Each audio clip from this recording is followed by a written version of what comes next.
Om Sri Sai Ram. Premavahini, Chapter 23. Don't neglect the study of Sanskrit and Vedic culture. In past ages, Indians performed their daily rites, sat in purified places, surrounded by sacredness, and immersed themselves in the study and practice of the teachings of Vedas and the Upanishads. They recorded their experiences in order to guide others, to bring those experiences back again into their own consciousness. But their children and grandchildren placed the books on the altar and duly worshipped them. Neglect reduced them to dust or lumber. The palm leaves disintegrated and rats ate into them.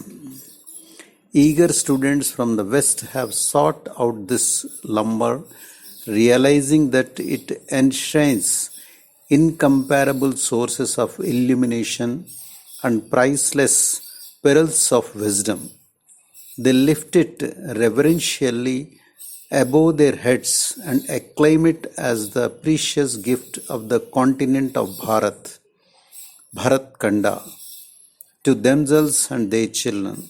They carry it across the seas with joy in their eyes and thankfulness in their hearts. Shall I reveal what the children of India have been doing? They don't open the pages, peruse the contents, or even concern themselves with them. Only 1 in a million reads them, but even he is ridiculed as a fool and a crank. People laugh at the books as conglomeration of lies and legends, argue about the historicity of the books and their authors. They dismiss Sanskrit as very hard to learn and pass on the treasure to the scholars from other lands. What a sad spectacle this is! It would have been some compensation if they attended carefully to the study of their mother tongue, but even this they fail to do. It is neglect everywhere. No, I don't condemn worldly happiness. I feel glad when people are happy. But please don't believe that this happiness is permanent. I want you to study all the arts and sciences for acquiring worldly happiness. But I want you to remember that this happiness is not everlasting.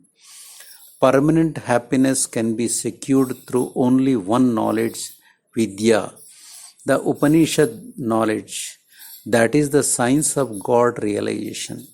The teaching of the sages, rishis, only that can save one and grant one peace. There is nothing higher than that. This is an indisputable fact. Whatever your joy and sorrow, whatever the subject you have specialized in for a living, revert your eyes on knowledge of Brahman. If only intelligence is sharpened without the growth and practice of virtues, and if mere information is stored in the brain, the world cannot progress and its welfare will be in jeopardy.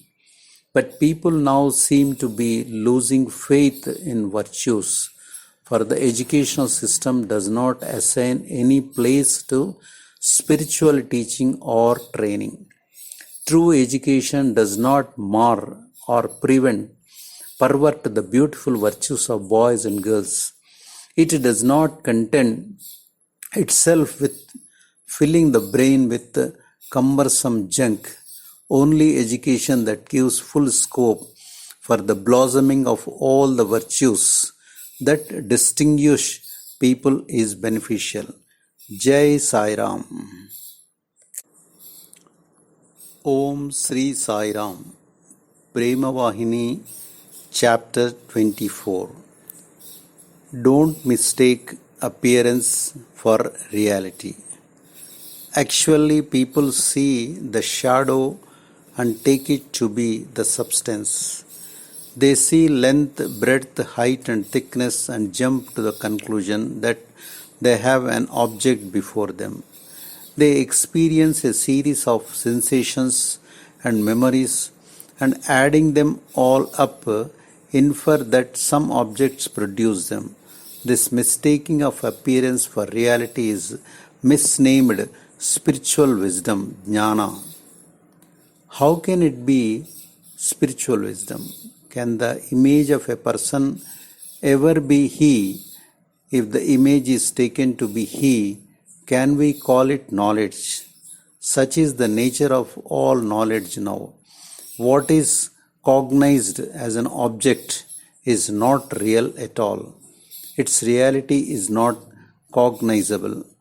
Non dualists, Advaitins, believe I am Brahman, Aham Brahmasvi. How do they acquire that conviction? Ask one of them, and the reply is the scripture, the Shruti declares it so. The Guru taught it like that. But learning it from these sources does not entitle one to make that profound statement. Do people who are masters of these three words, I am Brahman, Aham Brahmasmi, attain unity with Brahman? No. Ceaseless striving through countless births, loyal performance of scriptural duties, these purify the mind. In such a mind, the seeds of devotion sprout, and when tended with care and knowledge, grow into blooming flowers. Fruits appear and ripen and get filled with sweetness and fragrance. When the fruit is eaten, a person becomes one with the Supreme, the power that permeates all things and all regions, that is eternally present, conscious, and blissful. People may enunciate the formula I am Brahman, Aham Brahmasmi correctly. Their etymology may be perfect, but when they are ignorant of the world, unaware of I, and completely in the dark about Brahman, how can they ever taste the rare joy of the wise, Jnani? It is not mastery of words and their meanings that counts. It is awareness, experience. These are the fundamentals. Jai Sai Ram.